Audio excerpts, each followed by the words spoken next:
শ্রী শ্রী মায়ের অষ্টোত্তর শতনামের নবম, দশম এবং একাদশতম নামগুলি হল যথাক্রমে ভবতারিণী, আনন্দময়ী এবং ষোড়শী।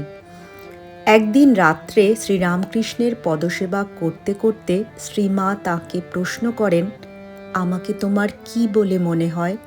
ঠাকুর উত্তর দিলেন, যে মা মন্দিরে আছেন তিনি এ শরীরের জন্ম দিয়েছেন ও এখন নহবতে বাস করছেন, আর তিনিই এখন আমার পদসেবা করছেন।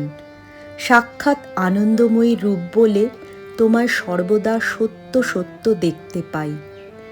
1279 বঙ্গাব্দের 24শে জ্যৈষ্ঠ অর্থাৎ 1872 সালের 5ই জুন অমাবস্যা তিথিতে ফলহারিণী কালী পূজার দিন শ্রী শ্রী মাকে শ্রীরামকৃষ্ণ সাক্ষাৎ দেবী জ্ঞানে ষোড়শী পূজা করেন। তার নিজ সাধনার ফল, জপের মালা প্রভৃতি সর্বস্ব মায়ের শ্রীচরণে সমর্পণ করেন।